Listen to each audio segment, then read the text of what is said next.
Hey YouTube, Ed here with Jack of All Trades and welcome to another video. So today what we're going to talk about is the Henry Big Boy, the steel version in 45 Long Colt. So let's get right into this video.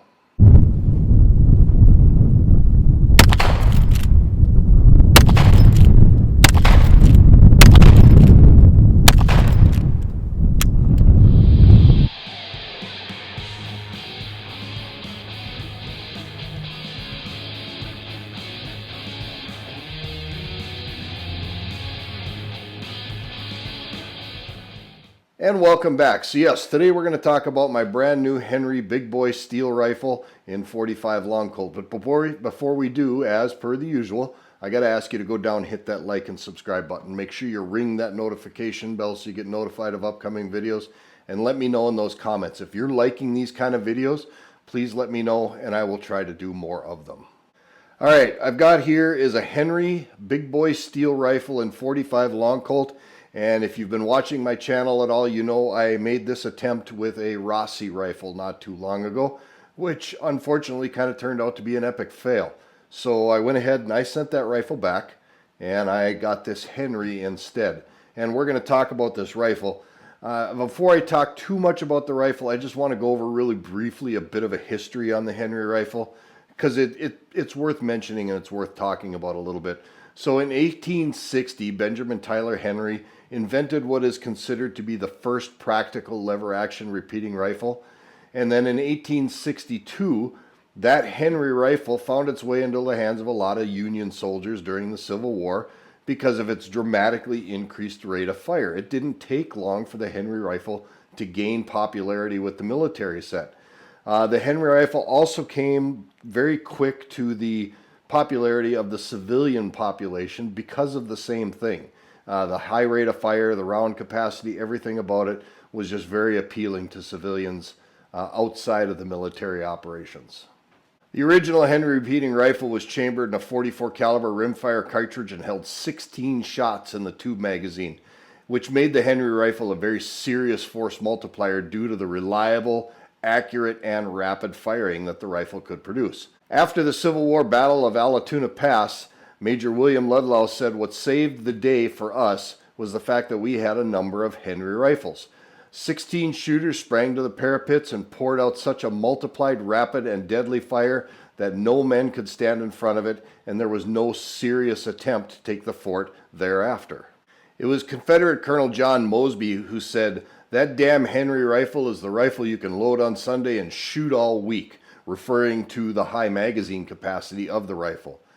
So the Henry rifle was produced from 1860 to 1866 and was eventually succeeded by the Winchester 1866 rifle, which was also known as the Yellow Boy. Then in 1996, Henry Repeating Arms was founded by Anthony Imperato and started reproducing replicas of the Henry rifle. Today, Henry Repeating Arms operates out of 350,000 square feet worth of manufacturing facilities. It's headquartered in Rice Lake, Wisconsin, and it employs over 800 people. Focusing on customer satisfaction, every Henry firearm carries with it a lifetime warranty and a 100% satisfaction guarantee from Mr. Imperato himself. The company actually empowers its employees to exceed customer expectations when it comes to their firearms and to come to very quick resolutions to any problems you might encounter with the rifles. It's also worth mentioning that Henry Repeating Arms is a very philanthropic company. It has an organization called Guns for Great Causes, and this organization supports many causes to include families of sick children. They support Children's Cancer Hospital, military veterans, law enforcement, and first responder organizations, particularly those that provide services to wounded, injured, or the families of those who have lost their lives in the line of duty.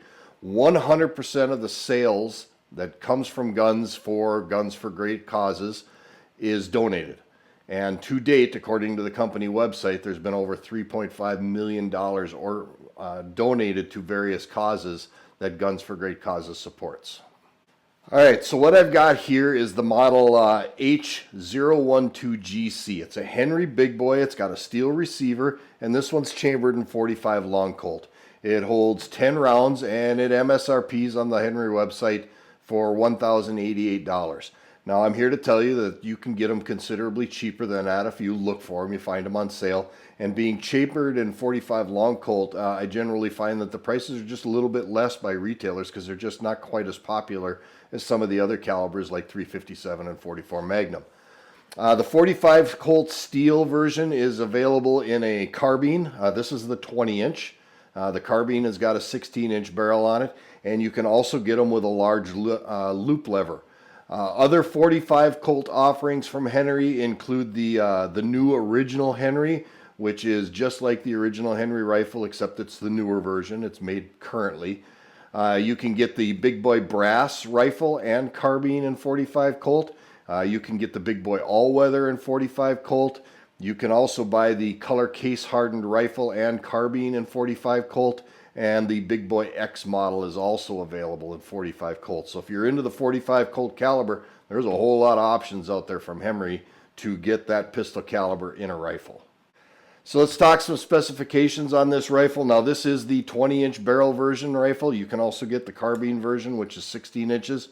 The barrel type, it's round and it's blued steel. This is not an octagon barrel. It's got a rate of twist on it, a 1/16. The overall length of the whole rifle is 37.5 inches long, and it weighs 7 pounds without ammunition in it, which is actually over 1.5 pounds lighter than the brass version, 1.68 pounds to be exact. So this steel version is lighter than the brass version. The receiver itself is made out of steel, and it's a blued finish on it. It's not a high gloss finish. It's kind of a matte finish, if you will. The rear sight is fully adjustable, and it's got a semi-buckhorn with a diamond insert on it, and the front sight is a brass bead, and that is also drift adjustable for windage. This rifle is also tapped and drilled for scopes, as you can obviously see, but it does come tapped and drilled from the company. This one uses a scope mount BB-RSM, and that is available on the Henry website, or you can buy them on Amazon, the Henry branded stuff. There are companies out there that are making aftermarket Henry scope mounts. I can't speak to how good those are or otherwise, but there are other companies besides Henry that do make scope bases for this. The stock on this rifle is American walnut, and I'm here to tell you it's gorgeous. There isn't a flaw in it. It's silky smooth. It's really well done. Really happy with the wood on this rifle. The butt pad on this rifle is a pretty thick, heavy rubber butt pad, although you really don't need it because the 45 Long Colt just doesn't have a ton of recoil to it. But what it does do is it provides a nice surface to mount to your shoulder, and it's very limited slip. It is stated to have a 14-inch length of pull. Now when I measure it with my tape measure, I find that it's a little closer to 14 1/4, but it is a 14-inch length of pull as advertised, and I kind of like that longer length of pull. Most factory firearms these days are coming out with like a 13 3/4 length of pull, which is a little bit short for my big long arms. These rifles are advertised to be suited for hunting and target shooting, and they even list large game. I don't know how large of game I would want to take with this. I do plan to try to take a deer with it. I have heard of guys taking elk with 45 Long Colt ammo. I'm not an elk hunter, so I couldn't tell you. It also comes with sling swivels, front and back on the buttstock and on the forestock, and this one has the side gate on it. Now, if you get the Henry Classic steel, it does not have a side loading gate. It is only tube loading. So what do I think of this rifle overall? Well, let me just talk through some of the high points of it that I've found as I was shooting it and handling it and looking through it. Fit and finish of this rifle is superb. I couldn't find a flaw right out of the box. This thing is absolutely perfect. The checkering is very well done. It's really grippy. It's nice and sharp. It feels great in my hand. It's going to give you a really good no-slip grip on this rifle. The butt pad on it, like I stated earlier, it's actually overkill. It doesn't need to be this heavy because the 45 Long Colt just doesn't recoil that much. But I do appreciate the rubber butt pad on it because it sticks to my shoulder really well. You can obviously see I have this mounted with a scope. I just put a very inexpensive LPVO scope on it. I bought this scope on Amazon. I think it cost me $70. It's meat and potatoes. It's windage elevation adjustable, and it's a 1.5 to 5 power, which should be perfect for the 45 Long Colt cartridge. I have no complaints about the scope, but this isn't a scope review. but for the money I paid for it, it's actually doing very, very well. The one thing I did outfit on this rifle, because when you do put a scope on it, it's very hard to reach that hammer, and that's indicative of all lever action rifles with an exposed hammer. Once you put a scope on them, they're very hard to reach the hammer, so I did put a hammer extension on it. This hammer extension is made by Carlson, and it is made specifically for the Henry Big Boy rifle, and it is an absolute perfect fit. I would highly recommend that if you're going to put a scope on here, you spend the $17 and get the hammer extension. You will be much, much happier for it. I did shoot this rifle. I've put about a box of shells through this rifle initially. Unfortunately, it's January in North Dakota, and I'm here to tell you, when I went out to shoot this rifle for the first time, it was cold, it was windy, and it was yucky, and all I did was some standing freestand shooting at a water jug at about 50 yards.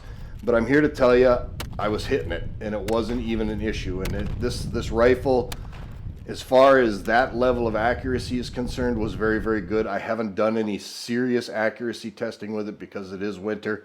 Stay tuned. I will do an accuracy video on this rifle in this caliber in the future. So keep your eye peeled out for that. The overall quality of the rifle is perfect. I can't find any blemishes in the screws where they assemble it. The wood to metal fit up on it is absolutely perfect.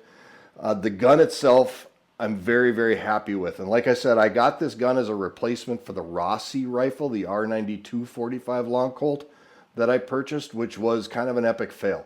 The Rossi rifle wouldn't feed ammunition, and I was just very, very disappointed in the whole overall concept of the Rossi and the customer service. And I am not disappointed with the Henry. Yes, I paid more for it, and I probably should have paid more right off the gate, because this rifle is absolutely perfect in my mind as far as what my intended purposes and uses are. And I'm really happy with the quality, the fit and finish, and the overall shootability of the rifle. It feels really good in my hands when I'm shouldering the rifle. It comes right up. I've got a great visual of the scope. It's perfect. And even when I was just playing around with the iron sights are the same way. It felt really good with the iron sights. I was very, very happy with that. The gun feels great in my hand. The trigger is about 3 pounds-ish. I didn't put a trigger scale on it, and I am here to tell you, it's crispy. This is a great trigger from a factory rifle. I am not going to mess with the trigger at all. Very happy with the trigger. As soon as you touch that trigger, you better be ready to shoot, because it's going off. It's really crispy. It's really positive, and I'm very impressed with the trigger overall. The hammer action is smooth. It's not loud. So when I am deer hunting, when I cock the rifle to shoot at a deer, it's not going to make a ton of noise. Very impressed with that. The safety system on this rifle is a transfer bar safety system. In other words, when you're going to release the hammer, if you release the trigger while you're doing it, the gun can't go off, because the transfer bar safety drops out of the way, and it will not allow the hammer to contact the firing pin, which means you can actually walk around with a round in the chamber and not be worried about the hammer accidentally getting bumped and firing the rifle. So it does have a transfer bar safety system on it. The bolt, it's a round chrome-plated bolt, and it's very smooth, it's very slick. The action on the rifle is like glass. I'm just here to tell you, it is almost effortless to lever this rifle. I had no feeding or shooting or ejecting problems with this rifle. Now, like I said, I only shot a box of shells out of it, but I had zero issues. And I fired Hornady Lever Revolution, I fired cowboy action stuff, I fired every kind of ammo that I had, and it functioned all of that ammo very, very well. The only downside that I can find to this rifle, and it's admitted by Henry, they understand it, is you can't shoot the really big, heavy 45 long Colt cartridges. And it's not because the gun can't handle it. The gun will handle anything plus P that is manufactured out there. It's the case overall length that is a problem. The way the action is designed, whereas if you're shooting those big 300 or 310 grain cast buffalo bullets, the bullet actually gets too long to clear the mechanism in the magazine tube, and you'll have feeding problems with those exceedingly long cartridges. Now, the cartridges I were shooting, I didn't exceed anything over 250 grain. I've got plus P ammunition coming for it because I want to, like I said, use this for deer hunting, and I want as much downrange energy as I can possibly get with still maintaining a reasonable degree of accuracy. So we're going to try that ammo out. But those really long cast buffalo cartridges will be a problem because they get too long. So overall, first impressions, first box of shells, first taking the gun out and shooting it and just first putting it in my hands, I love it. So far, I love it. The action is slick, the trigger is phenomenal, the accuracy seemed to be really good. At least at 50 yards, I had no problem whatsoever hitting a 1-gallon milk jug and doing it at will. That's not a great test of accuracy, but the gun does shoot and put the bullets where it needs to go, at least initially. The fit and finish of the gun is outstanding. Everything. There's nothing, I don't have a complaint about this rifle. I'm very, very happy I put this one in my collection, and I absolutely can't wait to get out and do some accuracy testing with it, and I'm really excited to get it in the deer woods this fall. So with that, let's go ahead and wrap this video up. Now, if you're liking these kind of videos, I would really appreciate you doing me the solid of hitting that like and subscribe button down below. I don't ask for money. I don't have Patreon. The only way I ever ask anybody to support this channel is to give me those likes and subscribes. And yes, my videos are monetized, but you know what? To buy guns like this so that I can bring them to you and review them, or to borrow guns like this and have them shipped to me so that I can review them and test them and shoot them and give you some history on them, it all costs money. So please do me the solid of hitting that like and subscribe button down below so that these videos continue to be monetized and I can bring you more videos like this. With that, this is Ed from Jack of All Trades. As always, thank you for stopping by, and we'll see you on the next video.